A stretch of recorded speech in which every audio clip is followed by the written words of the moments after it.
Excellent. Welcome everyone to another, of course, exciting and wonderful Finance Committee meeting. I actually want to start with Mike Wheeler. This is his last committee meeting, so I mean, I guess it'll be a quiet round of applause, but everybody give him a round of applause that he can see.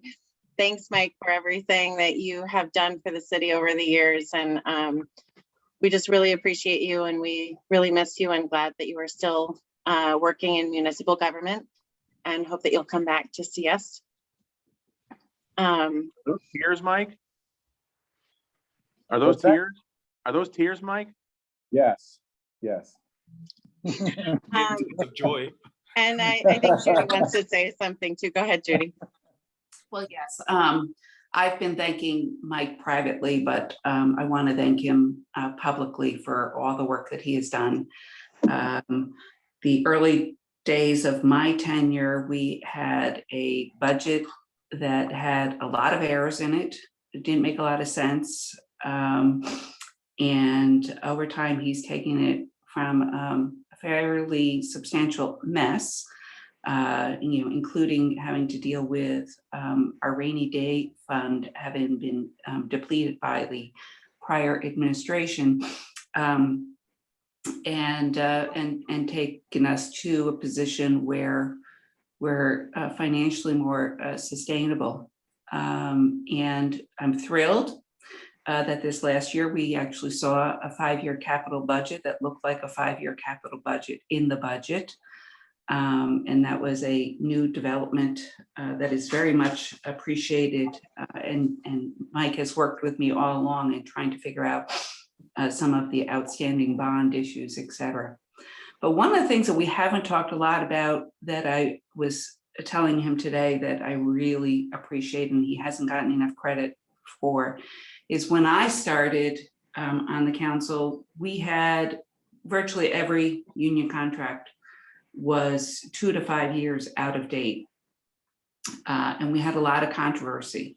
And Mike sort of, took the bull by the horns and handled a lot of the negotiations behind the scene. I'm sure in some cases he was playing bad cop because we were not in good financial shape. And he's taken us to a point where I believe we have all but 1 or 2 contracts that are current and even, will last us through another couple of years. We do need to get the police officers union to a point where they can actually sit at the table with us, and hopefully that'll happen soon. That's no fault of Mike's. And it was a Herculean task. It blew my mind when I started and we were so far behind on these, and we would get these updates and not much progress was being made by a variety of people. And Mike was very important at being at the table, and I really thank him a lot for getting us to that point, and where I feel I no longer feel guilty for having our union contracts so far out of date. So Mike, thanks for everything, and I wish you the best of luck. Thank you, Judy. I appreciate it. Go ahead. So I will now tell the wonderful people who are watching, everyone that is here. We have committee members, Judy Deshay, Alfredo Ballerin, Jamel Robinson, and Mike O'Brien. We're also joined by Tom Hoey and Uzu Nane. Are there any other council? I don't see any other council members, but we have some incredible staff in addition to Mike, obviously, Mike Wheeler. We are also joined by our mayor, Kathy Sheehan, who will be going up first to discuss the external task force. But before I introduce you, Kathy, fully, I'm going to say everybody else that's here. We also have Danielle Gillespie, John Rafael Pichardo. We have our treasurer, Darius Shanafar. We have our director of operations, Rachel McEnany. Is that the correct title for you? The Commissioner of Commissioner, that's right. You have a fancier title. We have Dr. Dorcia Pleers, our auditor. And we also have Rick LaJoy and Valerie Scott. I believe Valerie is Rick's right-hand person and solves many of the issues that he deals with. So we appreciate her joining him. I don't know Philip, but I'm assuming Counsel. you're Corp Counsel. Corporation Counsel, or Thanks so assistant much for corporation. coming, Philip. It's so nice to see your face. We've seen you in emails. So Mayor, if you wouldn't mind kicking us off, this is the mayor said that she would come and provide an update on the external task force that would be really focusing on the funds in the community that we're getting from the federal government and how it's impacting it. Thanks so much, Ginny. And I want to thank you and Alfredo for the presentations that you've made to the council. I feel as though I'm going to be repeating things that you've already kept them informed of and up to date on with respect to where we are with the Recovery Act. We're still waiting for the regulations as to, specifically how we will have to account for our Recovery Act funds. There have been a number of conference calls that have happened with the U.S. Conference of Mayors and members of the Biden administration and Treasury so that we could provide our input as to the desire to have flexibility. We certainly want accountability, but we also want flexibility as communities across the country have varying impacts from COVID. There are municipalities, particularly in states like Ohio and Michigan, that rely heavily on a local income tax for revenue. They have a different set of issues than areas where there's a heavy reliance on tourism and hotel bed taxes. And then here in the city of Albany, we've had challenges with respect to a number of our funding sources, predominantly sales tax and revenue for our landfill and other departmental revenue with respect to revenue losses, and needs vary as well. And there are cities that are experiencing incredible issues around homelessness. We certainly have issues around affordable housing and around dealing with what is going to happen as rents become due and being able to ensure that we are avoiding evictions. But there are other places that have very large homeless encampments and challenges. So we're advocating for, as I said, flexibility as well as accountability. I would be happy to share the PowerPoint with you, but I believe you've seen most of the slides. So I'm going to go over them at a high level. And then if anyone there we go. Okay. Did I do that? Who's sharing their screen? Me. That's Okay. me there. Thank We're you. magic over here. Okay, so next slide. So as you can see, the purpose of the task force is not to spend any money. So I want to be really clear about that. They will have no authority to allocate funds or to, even review grant applications or requests for funding. That purview is going to fall under the responsibility of myself as the mayor and the council with respect to authorizing our budgetary allocations. But what the purpose of the task force is to ensure that we have a diverse group of members. We really have attempted to, you can go to the next slide. As you can see, we've attempted to really touch every sector from education, higher education, not-for-profits, housing, our businesses, our restaurants, our small businesses, our larger businesses, the various authorities that operate in the city of Albany, as well as Albany County. And, the reason for that, you can go to the next slide, is so that we can understand and get a shared understanding of how the American Rescue Plan can help the city of Albany so that we can really identify the needs of our residents, our businesses, and our not-for-profit organizations, because in the authorizing language of the rescue plan, those were areas that we will be allowed, we're not sure how, but we will be allowed to focus our funding. We want to make sure that we strategically maximize the resources that are available to our residents and that we're engaging every sector. And so if you go to the next slide, The reason that this is important is that there are a number of funding sources that are available to our community. The Save Our Stages money, restaurants have a grant source that is going to be available to them that will bridge the gap between their 2019 profits and their 2020 profits. There is rent relief in the neighborhood of $50 billion. The county is administering some of that. The state is administering some of that. There is CARES Act funding that the city has that is designed to focus on, our underserved communities that meet certain criteria. And there's also PPP funding. The school district, if you go to the next slide, the school district is receiving $46 million. CDTA is receiving over $51 million. The county is receiving $59 million. So we don't want to duplicate efforts. We have an opportunity, if we work in coordination with one another, to understand where the best resource is to meet the needs that are identified by the task force. So if we go to the next slide, as I said, there's broad language in the Recovery Act about how that funding can be spent. And I think that,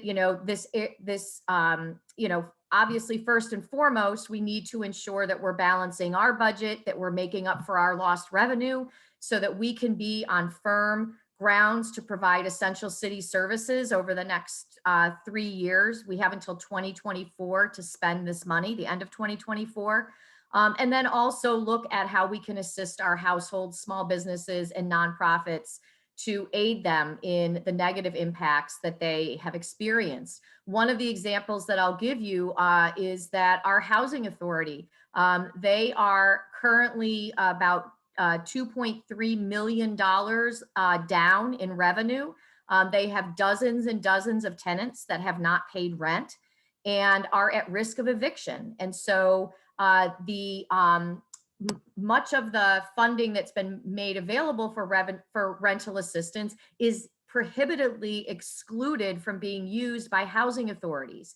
So while we're hopeful that HUD will help housing authorities directly, if they don't, we need to be prepared to ensure that we're preventing evictions. And then I think another area where, we're certainly going to be looking is in the area of, from an infrastructure standpoint, in that final paragraph there, necessary investments in water, sewer, or broadband infrastructure. I think for the city of Albany, we would all agree that broadband infrastructure is something that's critically important, and the pandemic has only highlighted the importance of ensuring that everyone has access to broadband. So next slide. We've identified preliminarily, and this is a slide that I believe all of you have seen. Mike has done a projection of where we think our revenue shortfall is going to be through 2024. The 2020 projected is, that's a pretty solid number. We're still closing out our books, but we had a revenue shortfall based on the 2019 compared to 2020 of just over $15 million. And, we're projecting additional shortfalls. We've been working really closely with Darius on where we are with our property tax collections. We have some pretty significant concerns about potential impacts on our tax base if office buildings do not come back fully. So that forecast of lost revenue is based on some, very rough estimates of what would happen if we lose certain percentages of the property values, mainly of commercial properties. So if we go to the next slide, we've asked the task force members to help us to collect information about what the gaps are, really sector by sector. And each of the representatives are going to be tasked with reaching out to their sectors to collect really important information. And we also want the collective wisdom of the individuals that are at the table. And one of the things that we really have talked a lot about is equity, because we know that not everybody started the pandemic from the same place.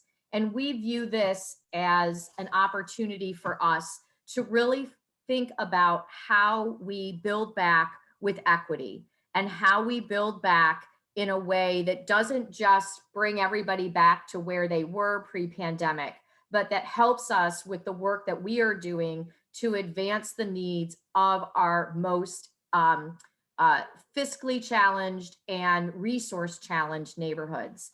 So next slide. These are the sectors that are represented. I don't need answers tonight, but, certainly want input from the council, and there are a number of council members that are on the task force. Who are we missing? And how can we make sure that we're addressing, any gaps? We can certainly invite additional sectors to the table if that is needed. The other piece of this that I think is really important is that, we've had tremendous learning loss and social emotional challenges with school being out. And so we're already getting applications for programs that address those needs. And we're going to want to be working really closely with the school district to, again, make sure that we're not duplicating efforts, and quite candidly, to ensure that the district is using the funding that is available to it to primarily address those needs, so that the city can focus on the unmet needs of our residents and our businesses, keeping people in their homes, and ensuring that our businesses are able to survive and we hope thrive as we recover. If you go to the next slide, we're on a pretty fast timeline because we know that we are going to be working with the council on our 2021 or 2022 budget very soon. And we're going to be needing to make some changes to our 2021 budget. We do want to get this money out the door this year to the extent that we are able to and the guidelines allow us to, so that we can keep people housed and meet needs that are identified. Sorry. We're in the process of working with the members of the task force to identify the best time for us to meet. We will be conducting a needs assessment. Capitalize Albany is providing a staff person to help us with drafting surveys and getting those surveys out so that we can determine what the needs are, and then get recommendations drafted and finalized. I think that this, this timeline is obviously really aggressive, but we want to make sure that as you consider the amendments to the 2021 budget and our 2022 budget, that we've given the council as much granular information as we can regarding the needs. Next slide. So again, we really want to focus on our constituencies that have been historically disadvantaged and left behind because of systemic barriers. For example, there were a number of businesses that were not able to take advantage of PPP money because they didn't have a banking partnerships.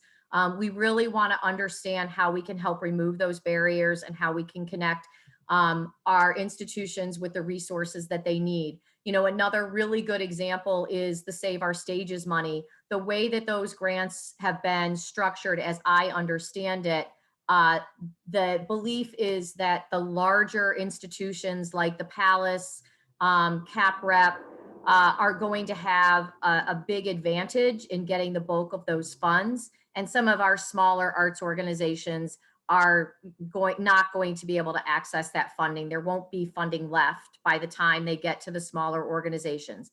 So, how can we help those smaller organizations?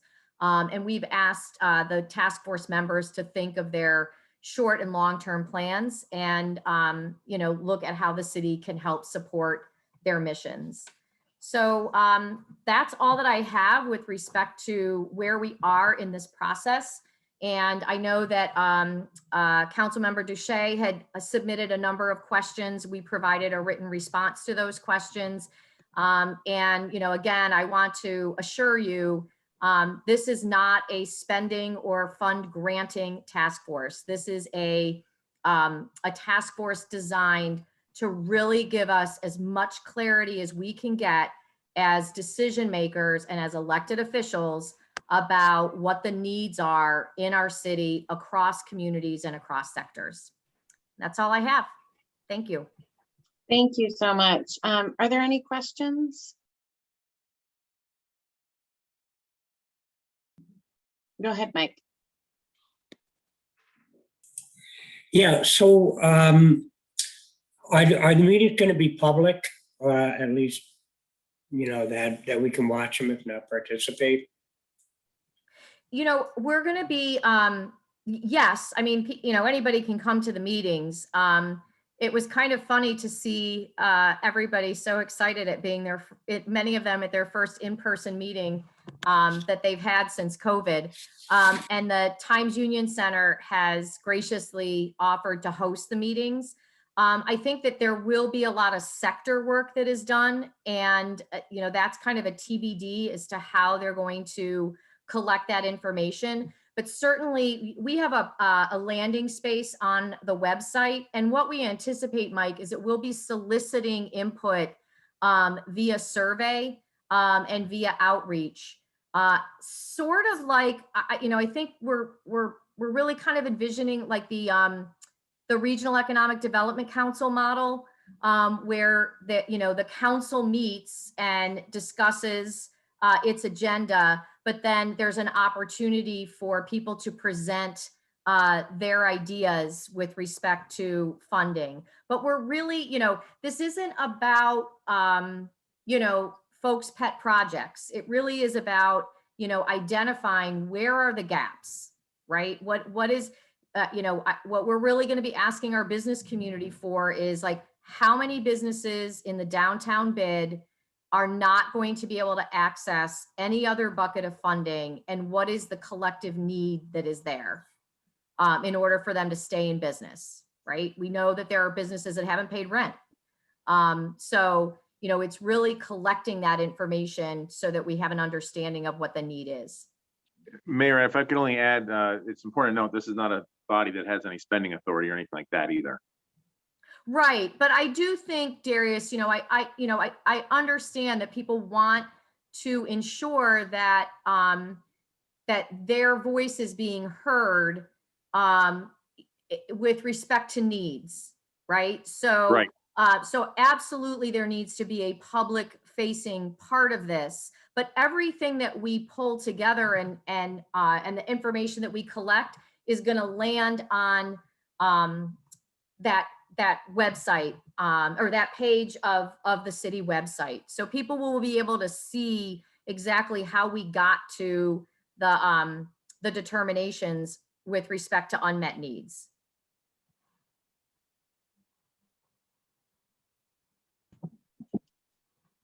Are there any other questions? Go ahead, Judy.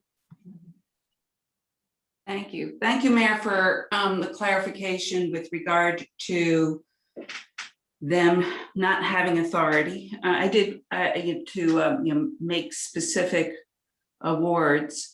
I have two questions. I do want to follow up on something you just said with regard in answer to Mike's question.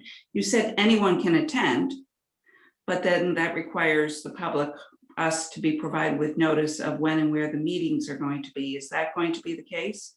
Yeah, we haven't determined when and where. Well, I think we know where the meetings are going to be. The room at that Bob Belber provided at the Times Union Center, I think is going to be where we land.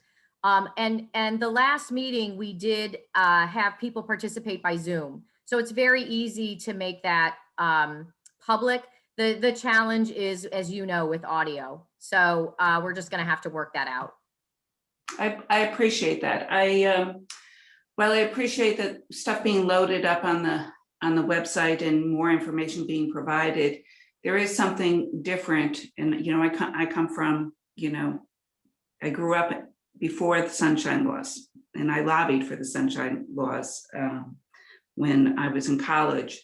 And things were different. And so some people don't understand why I'm making an issue out of it, but it is different when you see what people are saying and some of the information, and maybe there's information that needs to be corrected in some way, or to get a little bit different perspective, you know, by being able to watch, just like people can watch this meeting today and get some clarification that you're providing. So I'm thrilled that there will be that opportunity, and that people will be able to see the actual discussions as well as rely on what is uploaded. Second question is, Ms. Farrell has talked about the buckets of funding, and I think I've gotten a little bit of clarification on that, because our $85 million in no way is directed at this point by the government, as far as we know, into any particular bucket. We have our list of our 4 uses for which we can use it, but it doesn't say, oh, 15 million is going in here and 20 million is going in there. It's that's left to us. But I think what has happened is when people are talking about the buckets, you just were talking about not our 85 million, but the other programs and other money that is out there that can also assist residents and businesses and not-for-profits in our city, in addition to the 85 million. So, so this task force will be helping in some way provide guidance to encourage people to apply for those funds. Is that part of what I'm understanding? I mean, right. We think it's really important that people have information about how to access the various programs that are available to them. And so, you know, there are already workshops happening for restaurant owners about the grant program that will be available to restaurant owners. There have been workshops for theater organizations, arts organizations about how to access that funding. So we want to make sure that everyone has access to that information. So if somebody's not on, you know, the downtown bid, listserv, that we're getting that information out. And so we also will have transparency around who got those buckets of funding. We know who received PPP funding, for example. And so we want to ensure that as we look at where the needs are, because there are tremendous needs across the city, that we're focusing on or having the conversation, at least, right, around where those unmet needs are. And just, you know, to make everybody, you know, to make it very clear, you know, the sunshine laws apply to deliberative bodies like this one that have the ability to set policy and spend taxpayer dollars. And so in addition to the broad ranging conversations that we want to be able to have about equity and about needs and about how to build back better, ultimately the decisions are going to then be, discussed, deliberated, and debated by the council as we allocate this funding in our budget. And that's, it's very important to make sure that the public knows that, even if, for example, let's say that I'm looking at this list, the Albany Community Action Partnership identifies that there is a $20 million need for childcare in the city of Albany. That doesn't mean we're going to spend $20 million on childcare in the city of Albany. We're going to have a robust discussion about how do we determine where that funding is. Can we advocate for it within the county, within the school district? That's where we want to ensure that we're providing the space for advocacy. And what was, I think left to its own devices, all of us would be getting stopped every time we went to the grocery store, and you all probably will anyway, with people saying, you need to help landlords, or you need to help, this after school program, or, you need to fund whatever, a person's, idea is. But, this is really trying to find a way for us to do that, that is organized, that provides that outlet and really allows us to collect all that information in a way that we can then use it as policymakers to make decisions. So one final, well, two final comments. One is part of the reason why I've been asking these questions is when I go down to Woodland Park and I'm watering the grass down there, or I'm taking a walk around the neighborhood and looking at the trees that were taken down or whatever, I'm being asked these questions about how is this going to happen? How is this money going to be allocated? What is the task force role? What is the Common Council's role?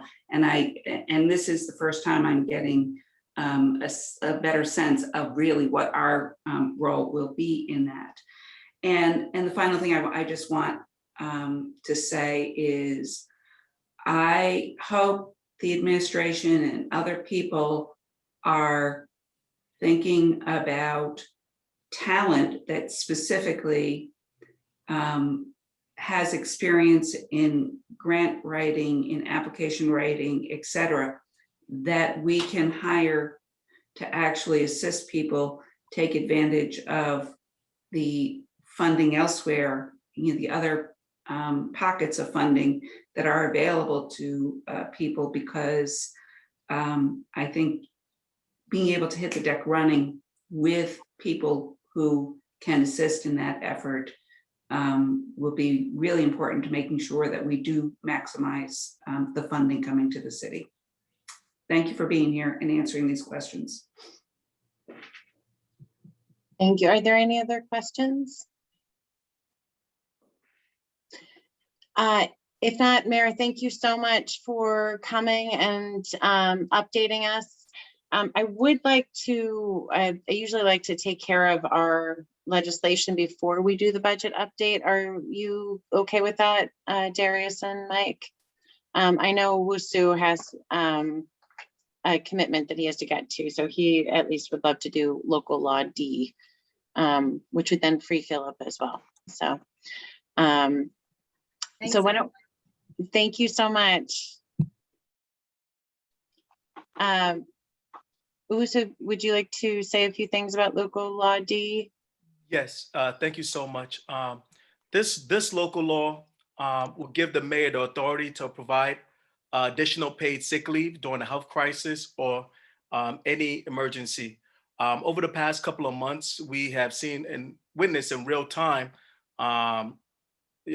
the highly contagious and deadly virus of COVID-19. I believe employees need to have confidence in the fact that if they get sick, they can stay home and get well without the added worry of losing a paycheck or their job. And while this benefit workers, that for the city of Albany, this also benefit the Albany residents as a whole, as they will not come in contact with someone who is sick or a city employee exposing residents to any type of contagious illness. And again, I know during the pandemic, the mayor, through the governor's executive order, was able to grant additional sick days. And this legislation is going to codify the executive order. Currently, the mayor does not have the authority to provide additional paid leave related to public health crisis. And that's why I think this is an important step in the right direction. And also, I just want to add that other municipalities have passed similar measures. More recently was Hudson, and I think Schenectady is also looking into this. Thank you.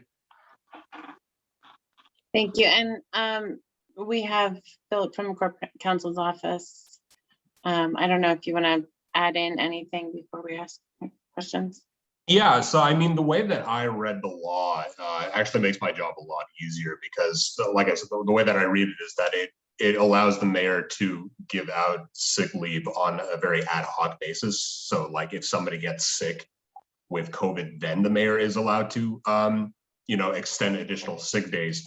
I was kind of worried about a situation where, for example, like the mayor would just give everybody a certain amount of sick days to, compensate for any time that they do potentially get COVID, which would have, kind of wreaked havoc with our current union contracts. But the way that it is structured, like I said, it's much more of an ad hoc basis, and therefore it doesn't really interfere with our union contracts like I feared it would. So, I definitely like the way that the law is written, and I think it is definitely something that we should consider passing. So.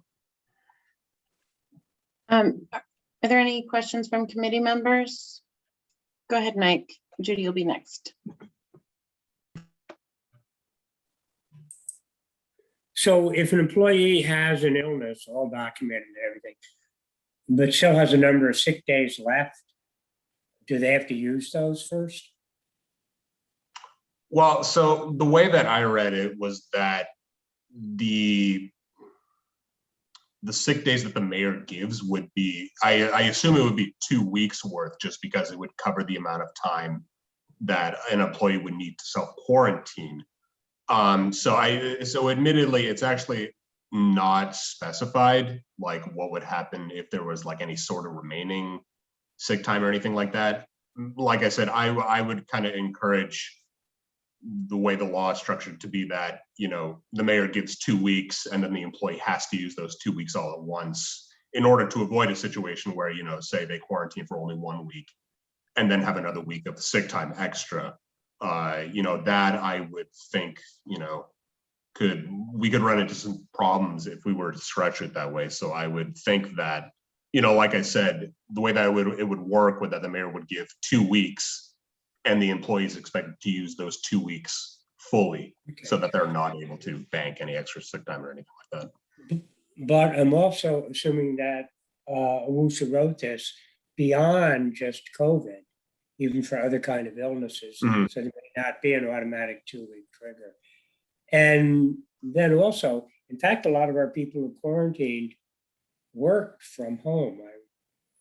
At least I heard a number of people working from home who were in fact infected. I don't know. I mean, I think it's a good idea. And this doesn't preclude the situation where other employees can donate sick time to a person who's got a serious illness. It does not, no. So the union contracts do have these sort of sick banks that you speak of where employees are able to donate their sick time, so. Okay. And do we have any idea roughly about how much time we think, once this law goes into effect, we would be, you know, the mayor would be giving out? I mean, does it have a financial impact? I guess that's what I'm saying. Well, I mean, I don't know. I recently saw the news that, for example, you know, we don't really expect to reach herd immunity anytime soon, and therefore, you know, what will kind of demarcate the end of the pandemic is much more of an, you know, it's not a clear cut and dry like sort of date or anything like that. So, you know, I mean, if we have instances of COVID, like, you know, well into the future, you know, certainly I could see there being use for keeping that. But at the same time, I do agree that, you know, eventually it's not something that we want to just keep indefinitely. You know, so I mean, how far into the future we would keep it, I honestly don't know. But Right, it doesn't have any sense. yeah, I mean, that's exactly like I said. I mean, when is the end of the pandemic? Like nobody can really say that, and therefore, you know, when we're gonna no longer need this provision, can't really answer that either. So I guess it's generally a good idea. Just see how it plays out. Thanks. Judy and then Alfredo. So Phil, when you are talking, is it Phil or Philip? I go by Phil, but either is fine. Okay, Phil. And nice to meet you. So when you say that this can be done on an ad hoc basis, you know, having worked for the government for many years, I'm aware of the fact that, you know, we can't do things in an arbitrary and capricious manner. Mm-hmm. So really, in a sense, whatever the mayor decides for one employee under similar circumstances would have to be applied to others under similar circumstances. Yeah, that's really the, you know, I mean, obviously the law doesn't say that in explicit terms, but I certainly imagine that, you know, there would be problems if it was applied unequally. Yeah. I mean, there's a part of me that almost feels like the language should say that the mayor will establish a program that may provide Well, like I said, I don't know that I would necessarily like language like that, just because, like I said, I am afraid that if we were to like have it, you know, like a program or like everybody gets a certain amount, then, you know, we would see a situation where people are essentially getting extra sick time without necessarily needing it. And you know, maybe that's a good thing, but Well, yeah. it does have specific criteria in here. It's for a period of leave during the mandatory quarantine or isolation period, Yeah, if such employee is not otherwise able to carry out the functions and responsibilities of such job. mhm, So there are those limitations on it. So there's not necessarily, you know, there's not necessarily, you know, everybody's going to be able to do it, because a lot of people can carry out their functions yeah, from yeah, job, from absolutely. home, as we have learned. But you know, part of it is I am thinking that the mayor could wind up with a lot of people really annoyed at her because she's not granting this. So, and there needs to be consideration, you know, of the costs, et cetera. Mhm, So I'm trying to keep her or him out of trouble, you know, with this. I just want to note that there's the phrase, the mandatory quarantine for precautionary isolation of a city employee is stated in the first clause. And it says the mandatory quarantine or isolation period in the second, you know, following that. yeah, I think we have a typo there. I think the first one is supposed to be results in the mandatory quarantine or precautionary isolation instead of for precautionary isolation. That's a scrivener's error on my end. I was rushed on this one. So it's or. It's probably what, or? It's or, not for. It's or. Right. Yeah. And I hope that that is a minor change we can make without calling it a real amendment.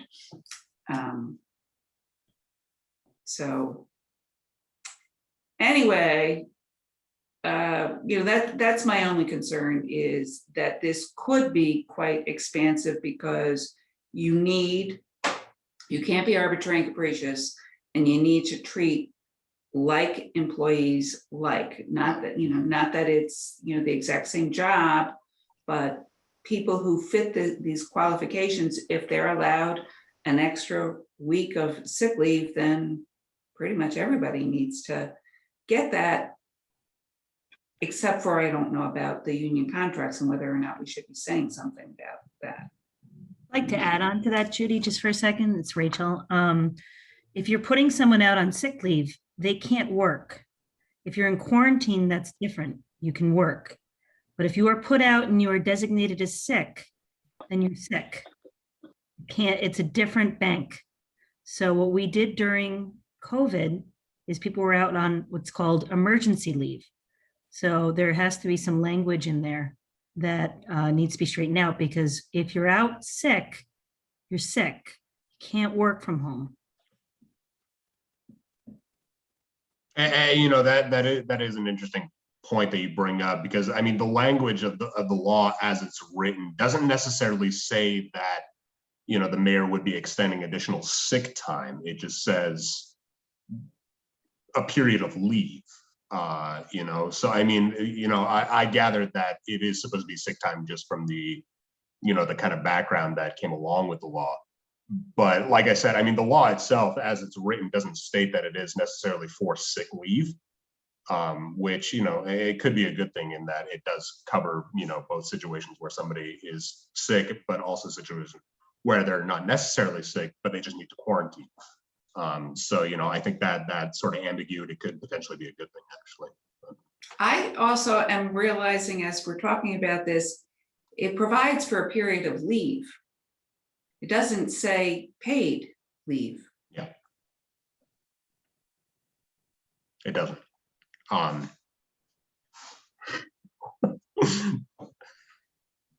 contemplating paying something. So I know Alfredo has a question too. Why don't we let Alfredo ask his question, and it might be something that we, especially since the sponsor isn't here, we might need to table it.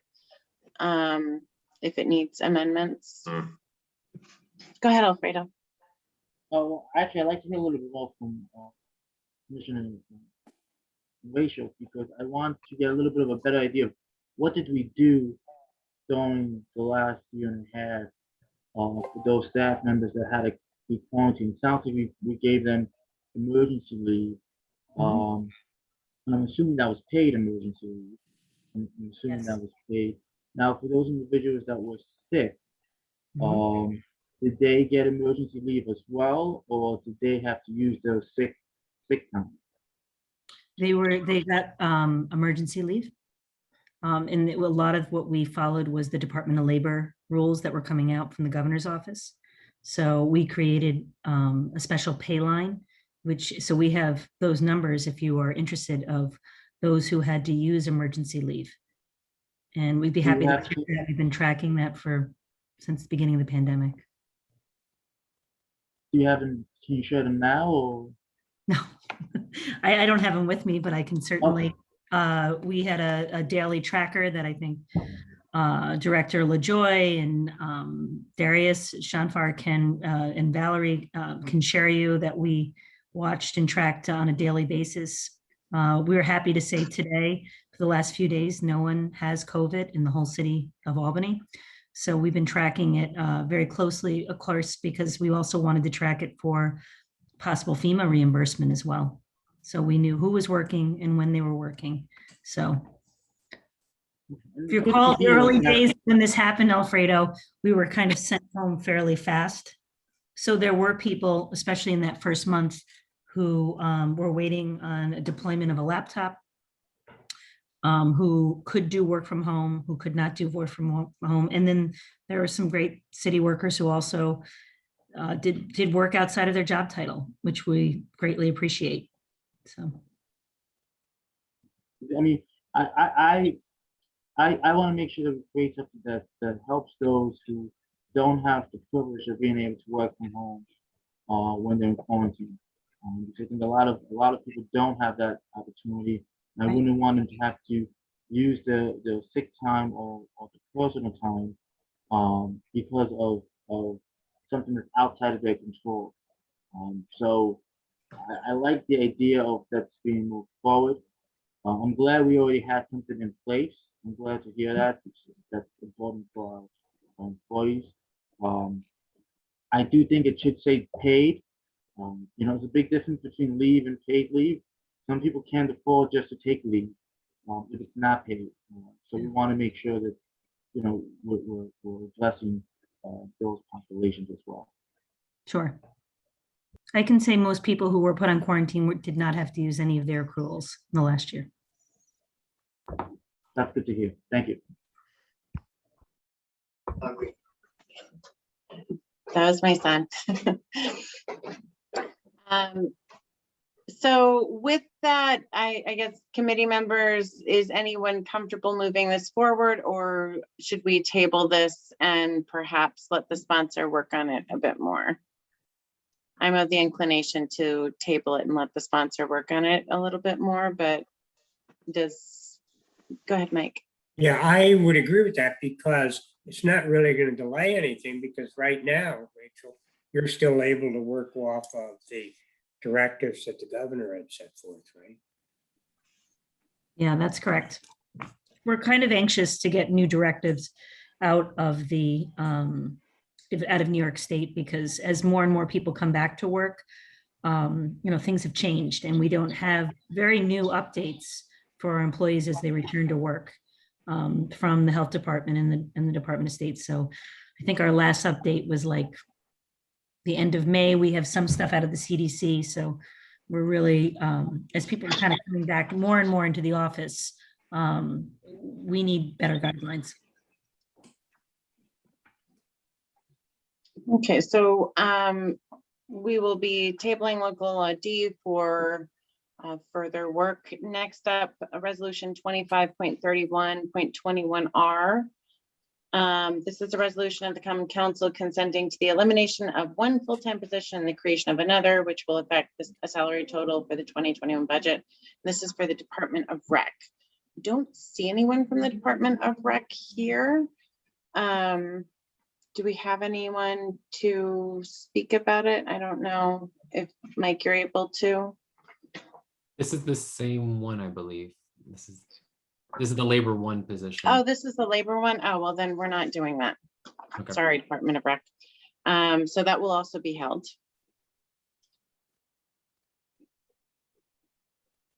Yeah, I believe you are correct. Next up, we have resolution 33.41.21R. This is the resolution of the Common Council consenting to the elimination of two full-time positions and the creation of two others, which will affect salary totals for the 2021 budget. Office of the Treasurer. Darius, you are on. I am. Yeah, what we've had here is basically I had people who applied for promotion qualified, and we didn't have the positions open. We had one position open for an accountant position. This is for my frontline staff, administrative assistant and account clerk. And so what we want to do is basically create 3 positions and eliminate 2 of the account clerk positions, so we can move them up. And the money that's coming from it is coming from I believe it's our postage budget, which has gone down in usage, in part because we put the waste collection fees on people's property tax bills for this year. We have enough leeway within our budget to do this and have really a terrific opportunity for once for me, which has been the worst part of civil service, quite frankly, to be able to promote people in my office who are willing to do it. So, Are there any questions? Go ahead, Judy. Thank you. So we're not actually eliminating 3 positions. One of it is we're taking $14,000 out of postage, which means that for that, there's not a similar amount of health or Social Security, et cetera. slightly higher because of the higher salaries, but that's all. Yeah, and But so Social Mike, Security side. Mike, is this kosher? Does this balance? Mike Wheeler? There shouldn't be an increase in the health insurance if there's not a full additional position being created. But there should be a little bit in there for Social Security. Honestly, so hang on one sec. But I don't, that won't be, based on what we're moving, that would not be a hugely significant number.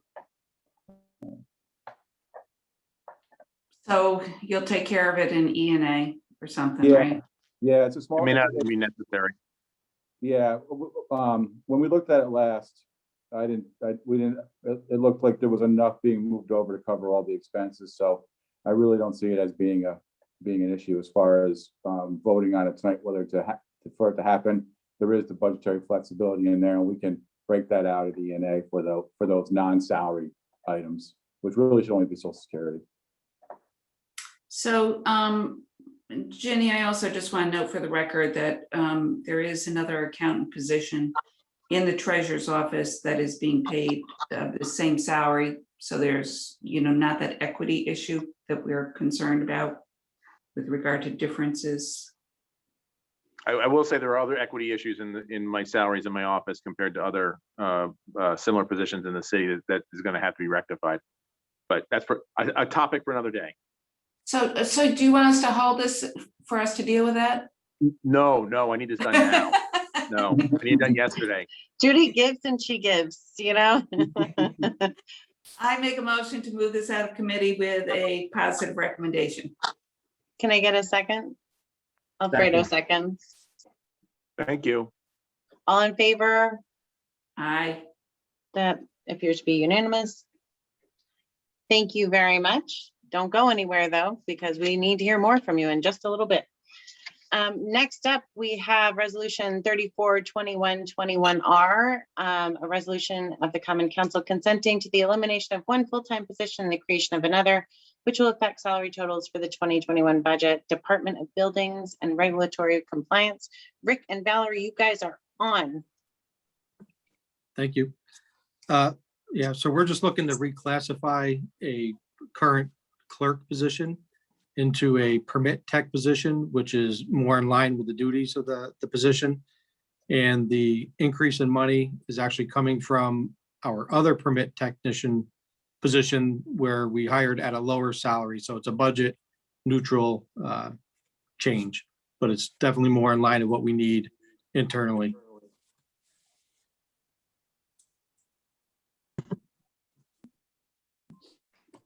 Do we have any questions on this? Seeing none, could I get a motion? Go ahead, I'll make a Alfredo. motion to move this out of, Oh, let's give it to Alfredo. yeah. Go ahead, Alfredo. Oh, I make a motion to move this out of committee with a favorable recommendation. and Second. fantastic. All in favor? Aye. That's unanimous. Thank you Thank so you. much for your patience, guys, and for coming in and speaking with us. We appreciate it. Thanks for having No, us. We'll thank see you you. soon. Sounds good. So next up, Darius and Mike, if you could talk a little bit about where we are in the state of the city's finances. You sent us a whole bunch of information, which I have here. I'm not sure who would like to speak first. Darius, I'm thinking I should probably go with 2020 before we get into 21. So it would, the one, if JR, if you could do that breakdown with actuals one, if you could share that screen, we can go through that. Give me 1 second.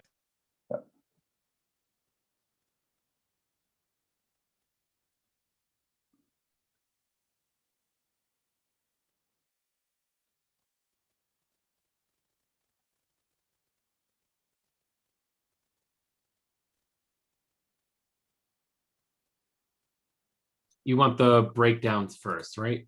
Yes. Okay. Yeah, the other one, the more detail is really just as a support for this, for council to look at when they have a chance to.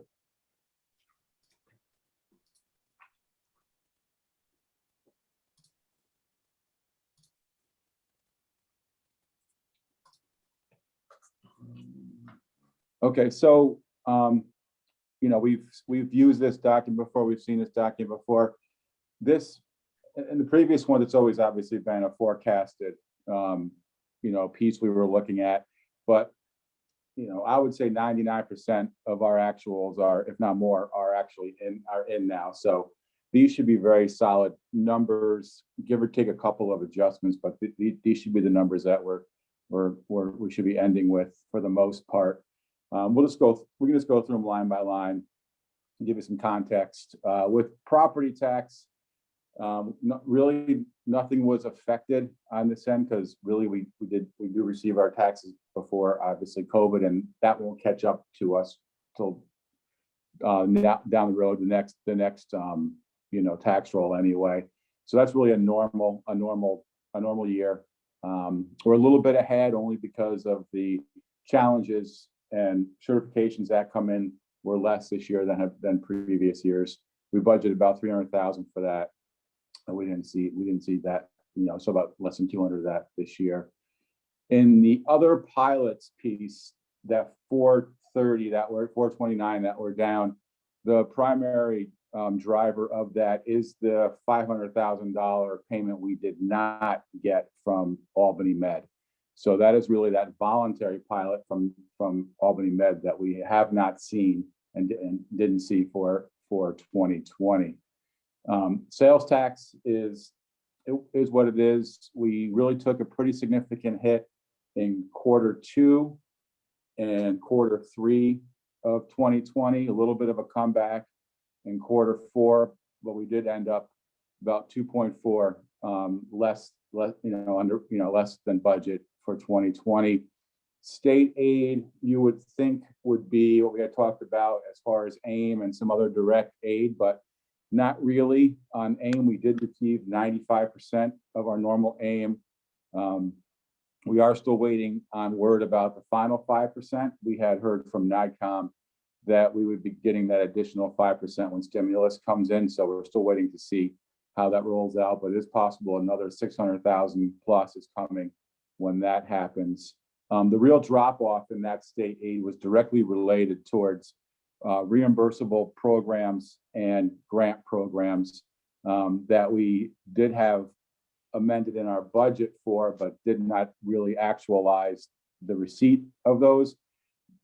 Most of them are within the police department. So when we're working with the police to do a deeper dive to really find out if this money is gone or this money is just delayed. So that's we're kind of in limbo a bit on that, but we are following up to see where we are. But right now, the significant portion of that loss did come from grant money and reimbursements that we have not seen. Capital City funding, we did not get an additional payment on that like we did the AIM. They gave us the full 6 million first payment and then 80% of the second 6 million. I know Darius might have, I think has had some conversations about that. Darius, you want additional fund, Capital City funding?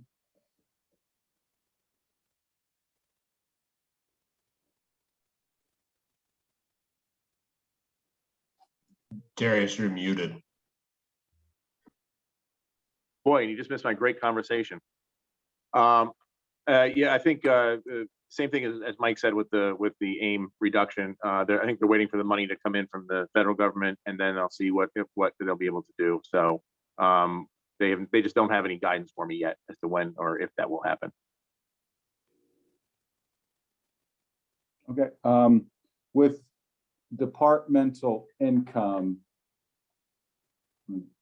I'll give you some of the examples of where we saw some biggest losses in there. Certainly, the big losses within there were some parking revenue, and also obviously all the revenue from our special events. So between parking and special events makes up about 1.2 million of that number. We did see a couple of other scattered things like some permits and some smaller things, but the primary drivers of that loss were our special events revenue and also parking revenue.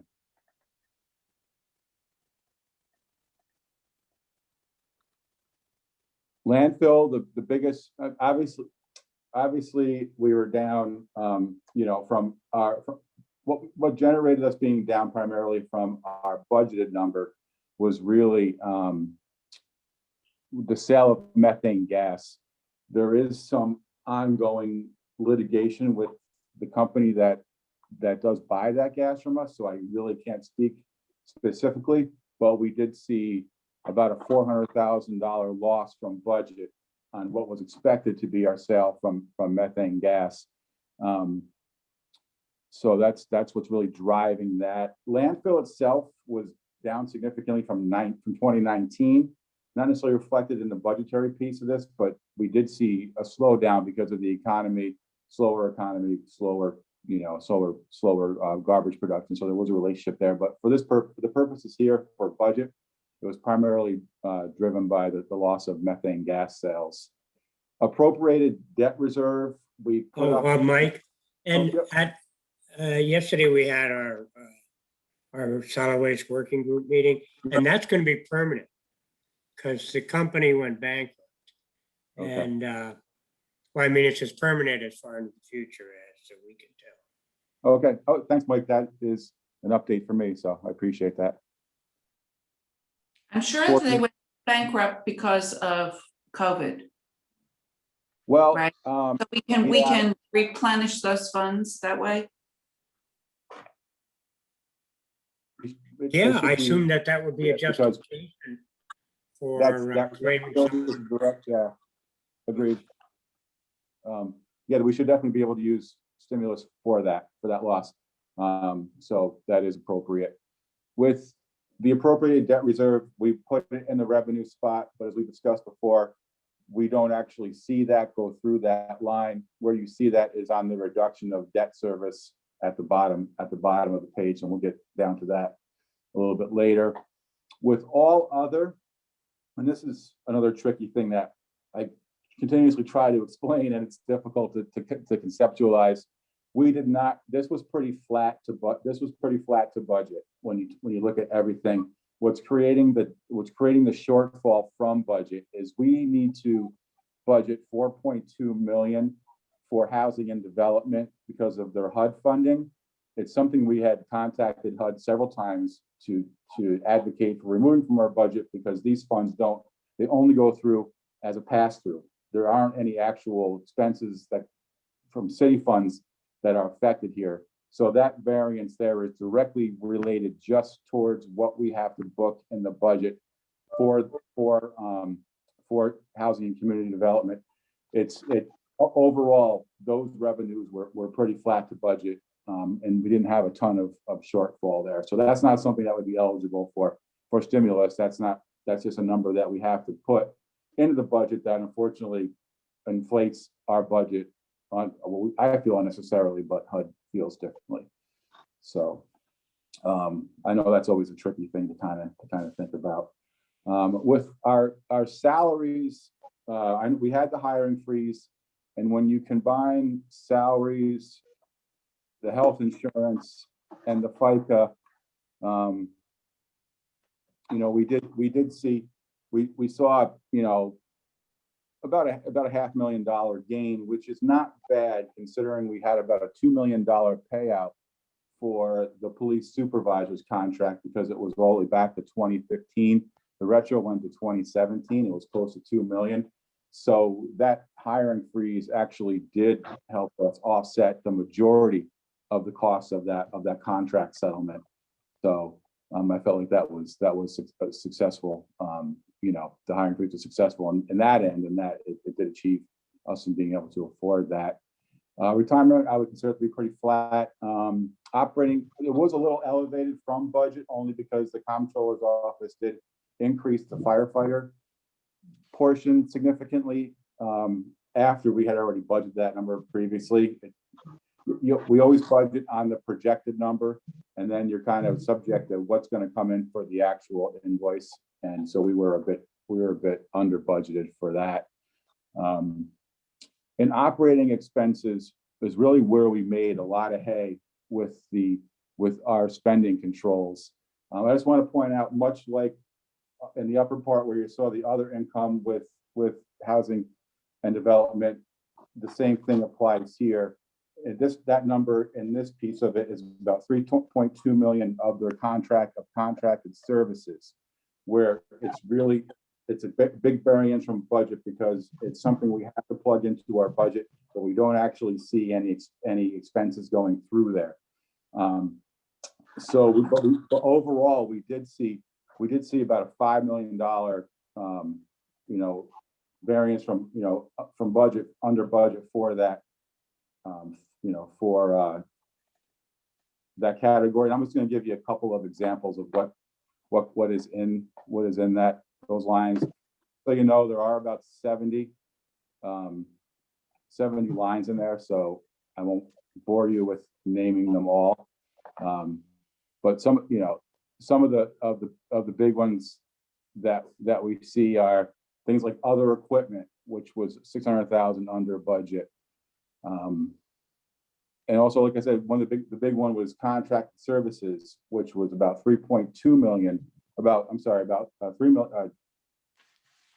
million under budget there. We had 300,000 for contracted snow removal. We had 100,000 for hazardous waste collection. So there are a large assortment of accounts in here. Certainly, I can have Nick produce a report for you guys that breaks this down by category, so you can see the detail. For yourselves, now that the actuals are pretty much in, we can definitely share that with you. But we did have a tremendous success in controlling our costs in that area. But at the same time, we also had to postpone, delay, and not get a lot of the things that the city needed. So we're going to see that that portion catching up this year. So One of the things we're doing with the internal stimulus committee is working on the departments to let us know all those avoided costs in 2020 that are catching up to us now. We're hopeful that we would be able to use stimulus to increase the 2021 budget to accommodate catching up for what we sacrificed last year. And honestly, the big piece of that is what was sacrificed last year that we do need to get done this year. Retiree health is very difficult to predict. It has quite a bit of fluctuation to it. We had previously seen 3 consecutive years of a downward turn, and this year was significantly high. The question is, because we are self-insured and we pretty much pay by the individual cost, did COVID have a large impact on our retirees? We don't have that information available now, so I'm not really sure what spiked that back up to really a 5-year high. But we definitely are working with Wally, our outside TPA for health insurance, to kind of get some data on what may have been the drivers there. Workers' comp came in really close to kind of what we thought it was going to be. We didn't really, at this point there wasn't anything COVID related with workers' comp, so it was your normal workers' comp year. And then the debt service piece is, like I said, when you look above for the appropriated debt reserve, we did budget for a $1.8 million additional debt reserve payment onto debt service. What we ended up doing, because we knew we were going to have significant losses this year, is we authorized the additional, I should say 3.5 million in a debt service payment. So it really brought that entire amount down by 5.3 million. It'd be very similar to using fund balance, except you're using debt reserve and not fund balance, but you are using a reserve to pay that debt down to reduce what our gap would have been. And when it comes to really determining how well you performed for the year, it is those actuals that you look at. You look at your total revenue that you've taken in versus your total expenses that went out the door. And we did come in at about 4.1 million of a deficit. So that is funding that we would normally use our fund balance to compensate for, but we know that we'll be able to use stimulus for a large percentage of the revenue that we did lose. So we have to see, we don't really know how that's going to be accounted for, how we're going to budget that for 2020, and how we're going to introduce that. All those kind of accounting functions will be determined when payment comes out with the additional information of what they want us to do with that. But that's really how we finished. It's pretty close to, I think, where we thought we were going to be right from the get-go. I think we were around 8.5 million. We ended up coming in about 7.5, 7.6. So we did a little better than expected, primarily due to the state coming up on their contribution to what they were saying they were going to give us, and sales tax really not being as bad as we had originally predicted as well. So that's really it in a nutshell. So any questions?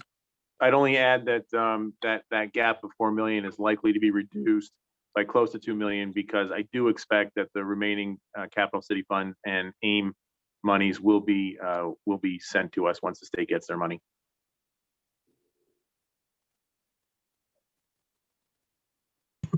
Excellent. Do we have any questions? Just with the screen sharing, oh, there we go.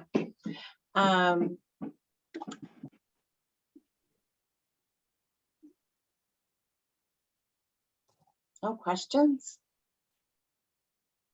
There we go, Alfredo. I'm like, that's not like my people. Come on, guys. We've been through it before, most of it, right? That's true. Yeah, this is not super new information, but go ahead, Alfredo. Not super new, but I have to say it's a lot better than when we were a year ago, when we were looking at these potential numbers and the potential gap and shortfall. So it's a good place to be in, knowing that we also have the feds actually now making it so that we're going to be whole.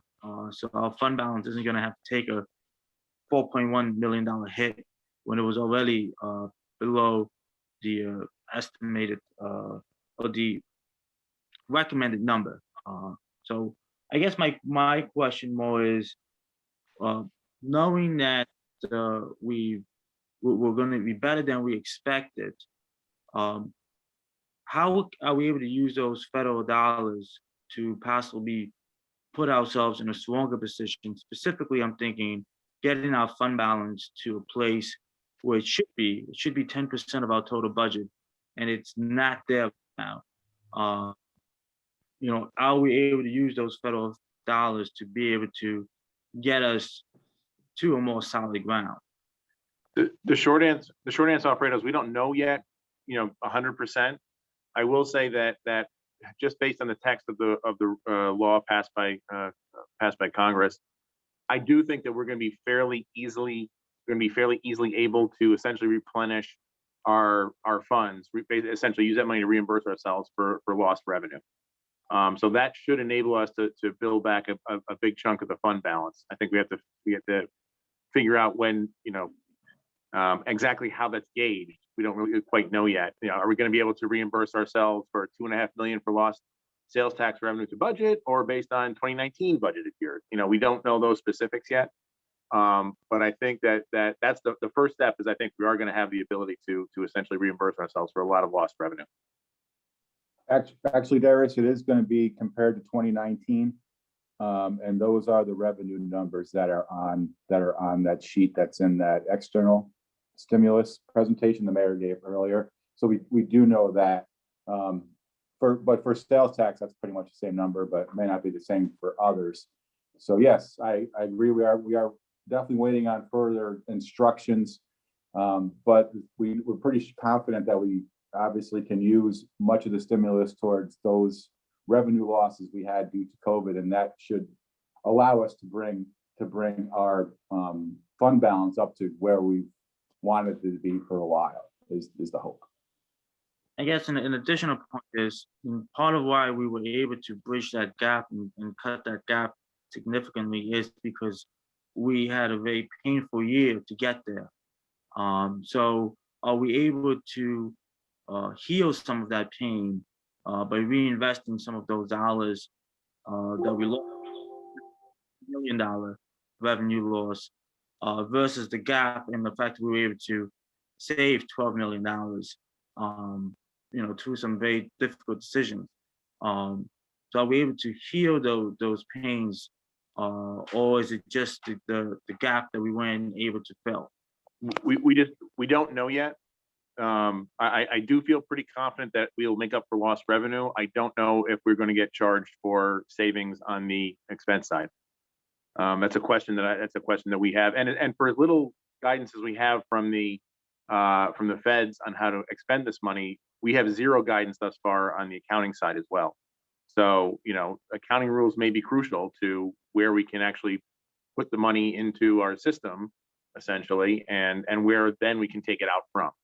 So a lot of questions remain, and they won't start getting answered until next week. Okay, well, thank you. And thank you, Mike, and everyone on the hard work that was done this year to get us through a difficult financial year. You're very welcome. I'm just incredibly glad that our worst nightmares did not come true, and there is some light. We all better knock on wood after that one. It's been quite a year to say that. Are there any other questions? If not, hopefully, Mike, you are popping some Prosecco or drinking something delicious to celebrate your last Finance Committee meeting. And we thank you so much for all that you've done for us. Thank you very much. And I hope everyone has an excellent night. And thank you. Wait. Did we go? I'm sorry. Did we miss Darius's report? No, I already went through it. Yeah, it's all done. We Oh. can say goodnight. I thought you were wrapped in, Darius. I'm sorry. Go ahead. No, I did provide the first quarter report, and you know, the long and the short of it is, nothing's really out of whack thus far. We're essentially on budget. Overtime once again is a little bit over where we'd like it to be, largely because of the fire department, and largely it seems because of participation in vaccinations and other COVID support services. That being said, I think the key takeaway, and I provided the report earlier, it really is, I'll go through the highlights really for me. One is sales tax. It came in a little bit less than the first quarter of last year, but actually last year's first quarter was actually pretty good, except for the last couple of weeks of that. So it's January and February, we're still coming out of COVID, but March was a very good month. 12.5% over the year before. That fact isn't in here, but the controllers report told us that. So that really points to a really solid direction for our sales tax revenue going forward. Hopefully that continues. The number at 24% of budget in the first quarter, that's a good percentage where to be in the first quarter. Usually it's 22, 23%. So that's solid. Pilots, the pilot revenue is down a little bit compared to last year, but really because some larger ones came off the pilot program and are back on the tax rolls. Landfill revenue, it's much lower first quarter here that we're showing here, but a lot of that revenue has been made up over the last month or so. And also, as Mike pointed out in the presentation earlier, landfill revenue has been down overall all over because of lower garbage created by economic activity. Our departmental revenue was a lot higher, but that's because we billed the waste collection fees out in January, which has proven to be just a real help and real boon to our office here in both getting in revenue and making things just worlds easier than it has been the past couple of years once we put it to single family homes. After that, everything else is really kind of online. The other thing of note, I think, is on state aid, is that we did receive $3.6 million from the state, and this was, you know, kind of found money to a certain extent for workers' compensation buyouts. If you have questions on that, Mike's here to answer.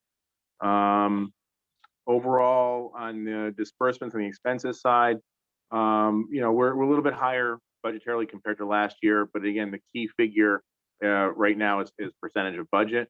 And if you're below 25%, particularly on personnel benefits and fringe benefits, that's a good thing. That means we're saving money compared to where we thought we would be, compared to where we were budgeted.